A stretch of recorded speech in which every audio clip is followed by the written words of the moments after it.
Yunus Paris থেকে যখন বাংলাদেশে রওনা দিয়েছিলেন তখন তিনি বলেছিলেন ভারত যদি বাংলাদেশে অশান্ত করে তাহলে ভারতকে খান খান করে দেওয়া হবে, ভারতের 7 সিস্টার সহ সব জায়গায় অশান্তির সৃষ্টি হবে। অন্তর্বর্তী সরকার ভারতের প্রশ্নে একটা দুর্দান্ত কার্ড খেলেছে। এই কার্ডটা খেলা নিয়ে দীর্ঘদিন থেকে আমাদের দেশের বিভিন্ন মানুষজন বলছিলেন যে এটা করা উচিত সরকারের। একটা কথা মনে রাখা দরকার, জনগণ যেভাবে ভাবে, জনগণ যতটা এক্সট্রিমিস্ট আচরণ করে, সবকিছু সরকারের জন্য করে ওঠা সহজ হয় না। ফলে সরকার যে স্টেপটা নিয়েছে এটা কি খুব এক্সট্রিম কিছু হলো, যেটা আলটিমেটলি ভারতের সাথে বাংলাদেশের সম্পর্ককে আরো ধ্বংস করে দেবে এবং আমাদের জন্য যেটা ভালো কিছু হবে না, নাকি এই পদক্ষেপটা আদতে আমাদের জন্য ভালো হচ্ছে, সেটা নিয়ে আলাপ করা দরকার। সরকার তার নিজের গতিতে এগিয়ে যাচ্ছে, তার কাজ সে করে যাচ্ছে। বাংলাদেশ ইন্টারপোলের কাছে আবেদন করছে 12 জনের নামে, শেখ হাসিনা, আরাফাত, ওবায়দুল কাদের, আসাদুজ্জামান কামাল, আরো অনেকেই আছে, 12 জন হেভিওয়েট, এদের নামে ইন্টারপোল থেকে যেন রেড অ্যালার্ট জারি করা হয়, এই আবেদন বাংলাদেশ করছে। সরকার তার কাজ করে যাচ্ছে, কিন্তু রাজনীতিবিদরা কি করবে? তারাও তো তাদের কাজ চালায় যেতে হবে, তাদের রাজনৈতিক বক্তব্য দিতে হবে, মাঠ গরম রাখতে হবে। দিল্লির ঘুম হারাম, কারণ বাংলাদেশ দক্ষিণ এশিয়ায় জানান দিচ্ছে যে বাংলাদেশ কি অতি দ্রুতই দক্ষিণ এশিয়ার প্রভাবশালী রাষ্ট্র হবে বাংলাদেশ। আসসালামু আলাইকুম দর্শক, ভিডিওর শুরুতে কয়েকটি ভিডিও ফুটেজের অংশ বিশেষ আপনারা দেখেছেন। ভিডিওগুলো দেখেই বুঝতে পেরেছেন আজকের এই ভিডিওটি কতটুকু গুরুত্বপূর্ণ হতে চলেছে। তাই সবাইকে বলবো না টেনে একটু ধৈর্য ধরে সবগুলো ভিডিও আপনারা দেখবেন। তো চলুন প্রিয় দর্শক, কথা বাড়াবো না, সরাসরি মূল নিউজে চলে যাবার আগে সবাইকে বলবো যারা এখন পর্যন্ত আমাদের এই চ্যানেলটি সাবস্ক্রাইব করেনি, প্রতিনিয়ত এই ধরনের সকল প্রকার নিত্য নতুন আপডেট নিউজগুলো পেতে আমাদের চ্যানেলটি সাবস্ক্রাইব করে আমাদের সাথে থাকবেন। চলুন একটা লাইক দিয়ে আমরা সবগুলো ভিডিও দেখে আসি। অন্তর্বর্তী সরকার ভারতের প্রশ্নে একটা দুর্দান্ত কার্ড খেলেছে। এই কার্ডটা খেলা নিয়ে দীর্ঘদিন থেকে আমাদের দেশের বিভিন্ন মানুষজন বলছিলেন যে এটা করা উচিত সরকারের। একটা কথা মনে রাখা দরকার, জনগণ যেভাবে ভাবে, জনগণ যতটা এক্সট্রিমিস্ট আচরণ করে, সবকিছু সরকারের জন্য করে ওঠা সহজ হয় না। ফলে সরকার যে স্টেপটা নিয়েছে এটা কি খুব এক্সট্রিম কিছু হলো, যেটা আলটিমেটলি ভারতের সাথে বাংলাদেশের সম্পর্ককে আরো ধ্বংস করে দেবে এবং আমাদের জন্য যেটা ভালো কিছু হবে না, নাকি এই পদক্ষেপটা আদতে আমাদের জন্য ভালো হচ্ছে, সেটা নিয়ে আলাপ করা দরকার। আমি প্রায় একটা কথা বলি যে জনগণ যেভাবে চায় একটা সরকার হুবহু সেভাবে রেসপন্ড করতে পারে না। জনগণ জনগণের মতো করে করবে, সরকার তার মতো করে করবে। যাই হোক, যে কথাটা বলছিলাম, ভারতের সংখ্যালঘুদের নিরাপত্তা নিয়ে বাংলাদেশ কনসার্ন জানিয়েছে। দীর্ঘদিন থেকে আমরা এই আলাপ করেছি, আমাদের জনপরিসরে, আমাদের সোশ্যাল মিডিয়াতে এই আলাপ ভুরি ভুরি হয়েছে যে ভারত লিস্ট কোনো রাইট রাখে কিনা যে তার নিজের দেশের সংখ্যালঘু, সব সংখ্যালঘু, শুধু মুসলিম না, মুসলিম, খ্রিস্টান এবং যারা টেকনিক্যালি হিন্দু, সেরকম মানুষ দলিতদের উপরে যে নিপীড়ন চালায়, সেই ভারত আবার আরেক দেশের সংখ্যালঘু নিয়ে কথা বলে, এই আলাপ আমরা করেছি। যাই হোক, প্রেস সচিব গতকাল দুর্দান্তভাবে কিছু মন্তব্য করেছেন, আমি এগুলো একটু পড়তে চাই।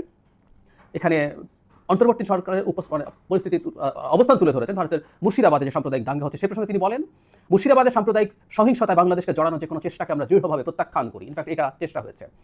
তিনি বলেন, বাংলাদেশ সরকার মুসলিমদের উপর হামলা এবং তাদের জানমালের নিরাপত্তার ঘটনার নিন্দা জানায়। আমরা ভারত সরকার এবং পশ্চিমবঙ্গ সরকারকে সংখ্যালঘু মুসলিম জনগোষ্ঠীর পূর্ণ নিরাপত্তা নিশ্চিত করার জন্য সব ধরনের পদক্ষেপ গ্রহণের আহ্বান জানাই।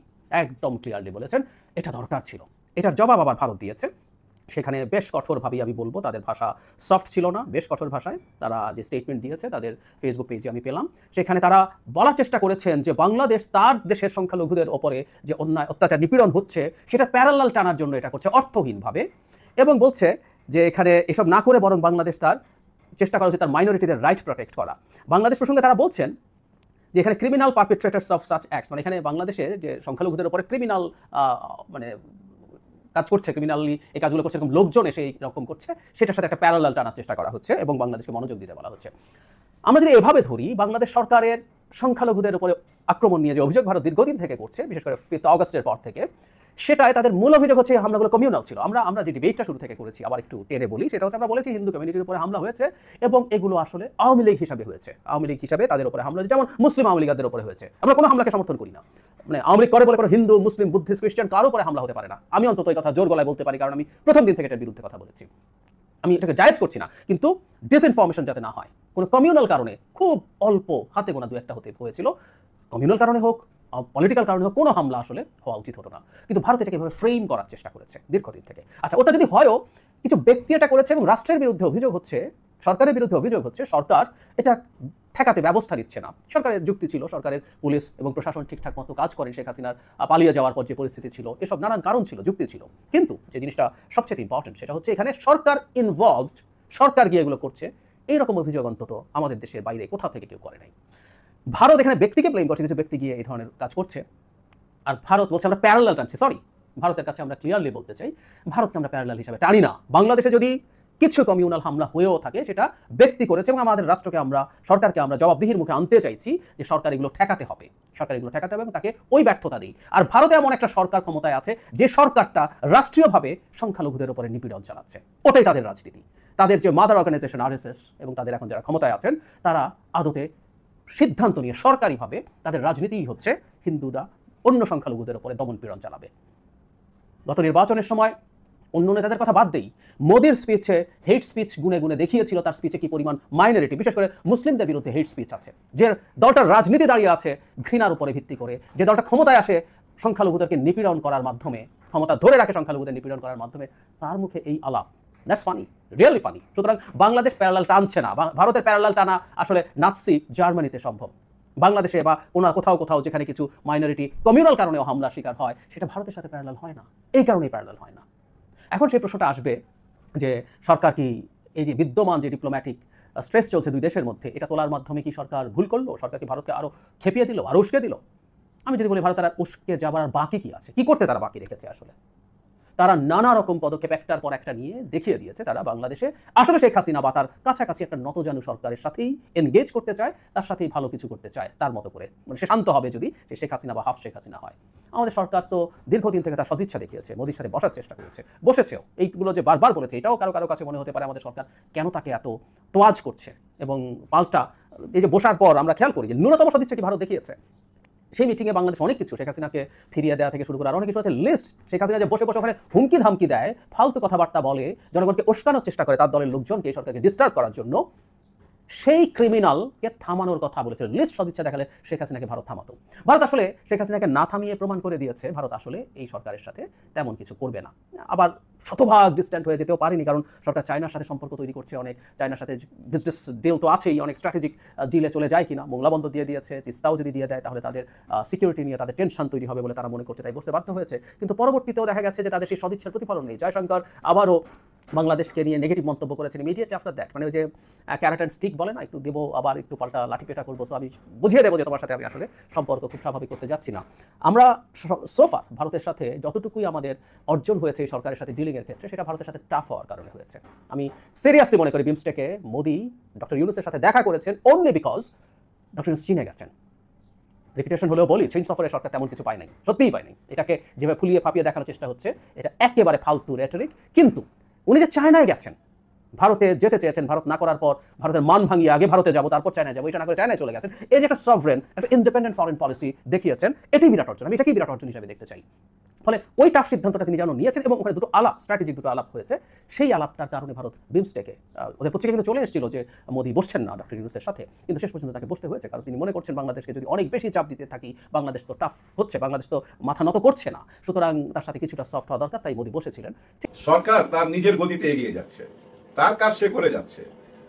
বাংলাদেশ ইন্টারপোলের কাছে আবেদন করছে 12 জনের নামে, শেখ হাসিনা, আরাফাত, ওবায়দুল কাদের, আসাদুজ্জামান কামাল, আরো অনেকেই আছে, 12 জন হেভিওয়েট, এদের নামে ইন্টারপোল থেকে যেন রেড অ্যালার্ট জারি করা হয়, এই আবেদন বাংলাদেশ করছে। সরকার তার কাজ করে যাচ্ছে, কিন্তু রাজনীতিবিদরা কি করবে?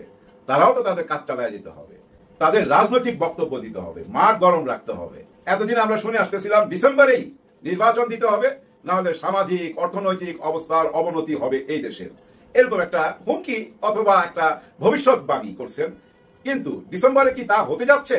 ডিসেম্বর যদি নির্বাচন না দেয় তাহলে কি আন্দোলন হবে? না, একদমই হবে না। সবাই যার যার কথা থেকে একটু একটু করে সরে আসতেছে, বুঝতে পারতেছে, জনগণের সাথে আসতে চাচ্ছে, জনগণের মনের ভাব বুঝতে পারছে তারা, যে না, বেশি ঠেলা ঠেলি করে লাভ হবে না, ঠেলার নাম বাবাজি। জনগণ যদি আবার ঠেলা দেয়, আবার মাঠে নামা পড়ে, তখন তো পুরাই বেজ্জতি। তাই তারা নিজেদের কথা থেকে সরে আসছে। যেমন জামাত ইসলাম ক্লিয়ারলি জানাই দিছে, সংস্কার হইতে হবে, বিচার হইতে হবে এবং পরিবেশ সৃষ্টি করতে হবে নির্বাচনের পরিবেশ বলতে প্রশাসন এবং সব অ্যাঙ্গেলে বুঝায়, বুঝছেন, সব অ্যাঙ্গেলে। ওই আগের অরাজকতা চলবে না, জোর জুলুম চলবে না, ওই যে যায়া নির্বাচন কেন্দ্র দখল করবে, সিল ছাপ্পর মারবে, এরকম নির্বাচন কি হইতে দিবে জনগণও হইতে দিবে না, প্রশাসনও হইতে দিবে না। বর্তমান সরকার doctor Mohammad Yunus sir clearly বলে দিছে আগামী নির্বাচন ইতিহাসে লেখা থাকবে। এমন নির্বাচন বাংলাদেশে 53 বছর কেউ দেখে নাই। এই কথা ক্লিয়ারলি উনি আগেই বলে দিছে, আর উনি যা বলেন তাই করেন। আর এই কথাটা একটু দেরিতে হইলো বুঝা ফেলছে রাজনীতিবিদরা। ওনারা কিন্তু এখন ক্লিয়ারলি বলছে, যেমন বিএনপি বলছে, যেমন মির্জা ফখরুল সাহেব বলছেন, ট্রাম্প এসে কি আমাদের দেশ ঠিক করে দিবে, বা মোদি দিয়ে এসে কি আমাদের ঠেলা দিয়ে সরাই দিবে? এটা কি সম্ভব? আমরা বিদেশিদের উপর নির্ভরশীল হব কেন? আমরা আমাদের উপর নির্ভরশীল হব। খুবই সুন্দর কথা, চমৎকার কথা। ওই দিক দিয়ে দেখেন জামাত ইসলামও কিন্তু বইলা ফেলাইছে যে না, ওইটাই শেষ কথা না, যে রোজার আগে নির্বাচন ওইটা আমাদের শেষ কথা না। আসলে হয়েছে কি জানেন, জামাতে ইসলাম গত 54 বছর যেভাবে রাজনীতি করে আসতেছে, এটার সাথে তুলনা করা যায়, ধরেন ওই যে ছিম গাছ, লাউ গাছ আছে না, এই গাছগুলা কিন্তু একা একা বায়া উঠতে পারে না। এই গাছগুলোর পাশে কোনো কঞ্চি দিতে হয় বা গাছের ডাল দিতে হয়, তখন ওই লাউ গাছ বা ছিম গাছ বেয়ে বেয়ে উঠে, বেয়ে বেয়ে উপরে উঠে এবং ফল দেয়। এইভাবেই নির্বাচন করে আসছে, এইভাবেই রাজনীতি করে আসছে জামাত ইসলাম। কিন্তু 5ই আগস্টের পর আমরা দেখতে চাই জামাত ইসলাম নিজেই একটা গাছ, নিজেই একটা বট গাছ এমন ভাবে দেখতে চাই। কারো সাহায্য নিয়ে বায়া বায়া উঠার দরকার নাই, আপনি নিজেই তো স্বয়ং সম্পূর্ণ। 5ই আগস্টের পর আমরা কেন জামাত ইসলামকে সাপোর্ট দিচ্ছিলাম? কারণ জামাত ইসলাম জুলাই অভ্যুত্থানের সাথে যারা জড়িত ছিল তাদের দলকে সাপোর্ট করছিল, একদম নির্দ্বিধায় সাপোর্ট করছে। বলছে তরুণদেরকে এগিয়ে আসতে হবে, তাদেরকে জায়গা ছেড়ে দিতে হবে, তাদেরকে স্বাগতম জানাইছে। এই কারণেই তো যেমন চরমোনাই পীর সাহেবকে আমি পছন্দ করি কেন, উনি কিন্তু জুলাই গণ অভ্যুত্থানকে সমর্থন দিছে এবং ইসলামিক মাইন্ডের সবাই কিন্তু এই এনসিপি পার্টিকে সাপোর্ট দিছে। আমরা হাসনাত আব্দুল্লাহকে দেখছি মিজানুর রহমান আজারি হুজুরের পাশে দাঁড়ায়া ঝান্ডা নাড়তেছিল, দেখেন নাই? ওই যে মার্চ ফর গাজা, ওইখানে আমরা এগুলো দেখে কি মনে করছি, সমস্ত ইসলামিক দলগুলা এক জায়গায় আছে। এবং এনসিপি পার্টির চেয়ারম্যানকে যেদিন পরিচয় করায় দেয়, ওনাকে কি বইলা পরিচয় করাই দিছিল? নাহিদ ইসলামকে ইমাম বইলা পরিচয় করাই দিছিল। সেই জন্য আমরা মনে করছি, মানে আমরা সাধারণ জনগণ, বিশেষ করে আমি মনে করছি সমস্ত ইসলামিক দলগুলা এক প্ল্যাটফর্মে চলে আসছে, ওনারা একটা ভোটের বাক্স বানাবে। যার জন্য সাপোর্ট দিছি। আপনারা আপনাদের জায়গা থেকে সরবেন না, আপনারা আপনাদের জায়গা থেকে সরবেন না। এর মানে আমি এটা বুঝাতে চাচ্ছি না কিন্তু যে আপনারা ক্ষমতায় চলে আসবেন। বহু আগে থেকে বলতেছি, আপনারা হবেন পাহারাদার, এই দেশের পাহারাদার হবেন আপনারা, সংসদ পাহারা দিবেন আপনারা। যে দল ক্ষমতায় আসবে ওই ক্ষমতার সাথে লড়াই করবেন আপনারা, গরিবের পক্ষে, জনগণের পক্ষে হইয়া। ওই জন্যই আপনাদেরকে সাপোর্ট দেওয়া। এমন না যে আপনারা ক্ষমতায় চলে আসবেন যার জন্য সাপোর্ট দিচ্ছি। ক্ষমতায় যারা আসবে সেটুকু বুঝার জ্ঞান হয়েছে। এখন থেকে যদি ওই অনেক বুদ্ধিজীবীর মতো ওদের পক্ষ নিয়ে নিতাম, তাইলে কিন্তু ভবিষ্যৎ আমার উজ্জ্বল হয়ে যেত। যেমন অনেকে কিন্তু ওনাদের পক্ষ নিয়ে কথা বলে ভবিষ্যৎ উজ্জ্বল করার জন্য। আমিও থাকতাম, আমিও তাদের সঙ্গে থাকতাম। গত 8 মাসের যা কিছু দেখছি, হাল চিত্র আর আলোচনা করতে চাই না। এগুলো বারবার আলোচনা করা মানে গিবত দেওয়া, বদনাম করা। না, গিবত হবে কেন, বদনামই হবে কেন? যারা সত্য তাই, যারা সত্য তাই তো। আজকেও কিন্তু তারেক রহমান সাহেব ক্লিয়ার কাট বলে দিছে, যেখানে চালাবাজ দেখবেন সে যে দলেরই হোক, আমার দলের হোক, তাকে সবাই ধইরা থানায় দিয়ে দিবেন, আইনের হাতে দিয়ে দিবেন। আজকেও বলছে। কেন বলছে? উনিও চায় এদেশের মঙ্গল। এদেশের মঙ্গল যারা চাইবে তাদের সঙ্গে আসি ভাই। কিন্তু একটা কথা মনে রাখতে হবে, দাসত্ব চলবে না, কারো দাস হইতে পারবেন না। বুঝা নিয়েন কথা। গত 54 বছর আমরা স্বাধীন বলে চিল্লাইছি, আসলে আমরা ছিলাম দাস, একেবারেই দাস ছিলাম। দেখেন তো ভারতের সঙ্গে আমাদের কিসের প্রবলেম? কোনো প্রবলেম আছে? শেখ হাসিনা ওইখানে যা পালাইছে, ওনারাই আশ্রয় দিছে। আমরা কিছু বলছি? আমাদের দেশ কিছু বলছে? আমাদের সরকার কিছু বলছে? কেউ কিছু বলে নাই। কিন্তু ওনাদের মিডিয়া দেখেন আমাদের পিছনে লাগিয়ে গেল, আমাদের সঙ্গে ব্যবসা বাণিজ্যের একটা যুদ্ধ ঘোষণা করে দিল। কিন্তু আমরা যখন আবার বললাম ওকে তোমাদের সঙ্গে আমাদের কোনো আপোষ নাই, তখনই কিন্তু আবার দেখেন চিল্লাচিল্লি শুরু হয়ে গেছে। ওনারা বলতে চাচ্ছে বাংলাদেশ ভুল পথে যাচ্ছে, বাংলাদেশ যদি পাকিস্তানের সাথে বন্ধুত্ব করে তাহলে না খায় মরবে, কারণ পাকিস্তানিরা তো পাকিস্তানিদেরকে রুটি দিতে পারে না, বাংলাদেশকে কি দিবে? ভাই বাংলাদেশ কার সাথে বন্ধুত্ব করবে না করবে এটা কি আপনাদের জিজ্ঞাসা করে করবে? বাংলাদেশ কি পাকিস্তান থেকে নেওয়ার জন্য বন্ধুত্ব করতেছে? এমনও তো হইতে পারে কিছু দেওয়ার জন্য বন্ধুত্ব করতেছি। আমাদের ব্যবসা বাণিজ্য বাড়াইতে হবে। যেমন আপনারা আমাদের 18 কোটি মানুষকে কাস্টমার বানায়া ব্যবসা বাণিজ্য করে যাইতাছিলেন, তেমনি আমরাও আপনাদেরকে কাস্টমার বানায়া ব্যবসা বাণিজ্য করতে চাই, দোকানদার হইতে চাই, একটু চেঞ্জ হইতে চাই। ডক্টর মোহাম্মদ ইউনূস স্যার যতদিন আছে ততদিন ভাই বুকে ভরসা রাখেন। ডক্টর মোহাম্মদ ইউনূস স্যার এই দেশকে কতটা ভালোবাসে মানুষ বুঝে ফেলছে। প্রিয় দর্শক, 2টি শীর্ষ দলের 2 জন শীর্ষ নেতার বক্তব্য থেকে আজকে আমি আলোচনা শুরু করব। বিএনপির কেন্দ্রীয় প্রচার সম্পাদক, সাবেক ছাত্র দলের কেন্দ্রীয় সভাপতি শহীদ উদ্দিন চৌধুরী সাহেব বলেছেন যে শেখ হাসিনার বিচার ছাড়া বাংলাদেশে কোনো নির্বাচন হবে না। প্রিয় দর্শক, আমি ওয়েলকাম জানাচ্ছি সর্বপ্রথমে বিএনপি নেতা শহীদ উদ্দিন চৌধুরী এনিকে। এরপরে আমি আরেকটি হেডলাইন বলছি, সেটা হলো জামাতের সেক্রেটারি জেনারেল মিয়া গোলাম পরোয়ার বলেছেন শেখ হাসিনার এবং স্বৈরাচারদের বিচার ব্যতীত বাংলাদেশে কোনো নির্বাচন হবে না। দুইজনের একই কথা হলো কিনা সেটা এভাবে বলা যায়, ডিম আগে না মুরগি আগে, মুরগি আগে না ডিম আগে, কোনটা আগে কোনটা পরে? মনে হচ্ছে বেগম খালেদা জিয়া আর জনাব তারেক রহমানের সাথে জামাতের 2 ডাক্তারের বৈঠকের পরে দুজনের কথা, দুইটি দলের কথা এভাবে সিমিলার হয়ে যাচ্ছে গত 3 দিন যাবৎ। রাজনীতির মাঠে দুইটি দলের বক্তব্য অনেক দূর আগিয়ে এসেছে, একই রকম একই সুরে কথা বলছেন এই দুইটি দল। এই দুইটি দলের মধ্যে এখন যে সুসম্পর্ক তৈরি হয়েছে, এই সুসম্পর্কের মধ্যে আমরা আশা করতে পারি যে স্বৈরাচারের দোষর যারা ছিল তাদের সঠিক বিচারটি বাংলাদেশের মানুষ দেখতে পাবে। কারণ এই দুইটি দল থেকে একটি দল যদি হা বলে, আরেকটি দল যদি না বলে, তাহলে বড় মাপের বিশৃঙ্খলা তৈরি হবে বাংলাদেশে। কারণ 24-এর স্বৈরাচার পতনের পিছনে এই দুটি দলের অবদান সবার চাইতে বেশি। ছাত্রদের অবদান ছিল, কিন্তু ছাত্রদেরকে গুছিয়ে পিছন থেকে, বিহাইন্ড থেকে কাজ করেছে এই দুইটি বড় দল এবং এই দুইটি বড় দলের ছাত্র সংগঠন, ছাত্র দল এবং ছাত্র শিবির। প্রিয় দর্শক, এই কারণে আজকে আমি বলতে চাচ্ছি যে ডিম আগে না মুরগি আগে। বিএনপি কি জামাতের সাথে মিশে যেতে চাচ্ছেন, নাকি জামাত বিএনপির সাথে মিশে যেতে চাচ্ছেন? তারা কি আগের মতন ঐক্য করবেন, নাকি সমঝোতা হয়েছে বেগম খালেদা জিয়ার সাথে ডাক্তার শফিকুর রহমানের? এই দুইটি প্যানেল থাকবে বাংলাদেশে আজীবন নির্বাচনে, একটি জামাতের প্যানেল আর একটি বিএনপির প্যানেল। যারা বিজয়ী হবে তাদেরকে একে অপরে ফুলের তোড়া দিয়ে স্বাগত জানাবে সংসদে। এই পশ্চিমা বিশ্বসহ উন্নত দেশের নির্বাচনের মতো নির্বাচনের পরিবেশ ফিরিয়ে আনবে জামাত এবং বিএনপি যৌথভাবে। যে যখন নির্বাচিত হবে সে অপরজন তাদেরকে স্বাগত জানাবে সংসদে, বিরোধী দল হিসাবে যথেষ্ট বুদ্ধিমত্তার সাথে ব্রেন দিয়ে, বিবেক দিয়ে, মেধা দিয়ে বিরোধিতা করবে। যেই বিরোধিতা লাভবান হবে সরকারি দল সহ দেশের জনগণ। যে কোনো জিনিসের উপর, যে কোনো বিষয়ের উপর বিরোধিতা নয়, বিরোধিতা হবে দেশ এবং জাতি গঠনের পক্ষে। কখনো সরকারি দল ভুল করলে বিরোধী দল সংসদে ঝাঁপিয়ে পড়বে সেই বিষয় নিয়ে। এই ধরনের সৌহার্দ্যপূর্ণ সুন্দর পরিবেশে বাংলাদেশের জাতীয় সংসদ দেখতে চা বর্তমান বাংলাদেশের 10 কোটি ভোটার এবং 20 কোটি জনতা। প্রিয় দর্শক, এই 20 কোটি জনতার স্বপ্ন পূরণ করবে বলে আমি আশাবাদ ব্যক্ত করছি আপনাদের সাথে। কারণ আমি সবসময় পজিটিভ, আশার আলো দেখতে পছন্দ করি।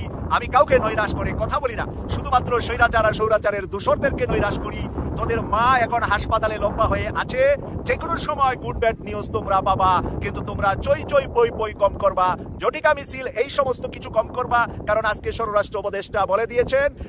প্রিয় দর্শক শ্রোতা, যে ভিডিওগুলো নিয়ে আজকে আপনাদের সম্মুখে হাজির হয়েছিলাম, সেই ভিডিওগুলো কিন্তু ইতিমধ্যেই আপনারা দেখে ফেলেছেন এবং সকলের কথাগুলো শুনে ফেলেছেন। তো অবশ্যই এবার আপনাদের মূল্যবান মতামত জানানোর পালা। আপনাদের কি মনে হয়, কি জানলেন বুঝলেন এই ভিডিও থেকে, সেটা অবশ্যই এখন আপনারা এই ভিডিওর কমেন্ট বক্সে আপনাদের মূল্যবান মতামত জানিয়ে দিন। আর হ্যাঁ, সবাইকে বলবো আমাদের এই চ্যানেল কিন্তু প্রতিনিয়ত এই ধরনের সকল প্রকার নিত্য নতুন আপডেটগুলো আমরা সবসময় দেওয়ার চেষ্টা করি। তো অবশ্যই আপনাদেরকে বলবো, যারা এখনও পর্যন্ত আমাদের এই চ্যানেলটি সাবস্ক্রাইব করেনি, প্রতিনিয়ত এই ধরনের সকল প্রকার নিত্য নতুন আপডেট নিউজগুলো পেতে আমাদের এই চ্যানেলটি সাবস্ক্রাইব করে আমাদের সাথে থাকবেন। আর ইতিমধ্যেই যারা সাবস্ক্রাইব করে দিয়েছেন তাদেরকে অসংখ্য ধন্যবাদ জানিয়ে ভিডিওটি এখানে শেষ করছি। সে পর্যন্ত সকলে ভালো থাকবেন, সুস্থ থাকবেন। আবারও দেখা হবে, কথা হবে নতুন কোনো টপিকে, নতুন কোনো ভিডিও নিয়ে। আল্লাহ হাফেজ।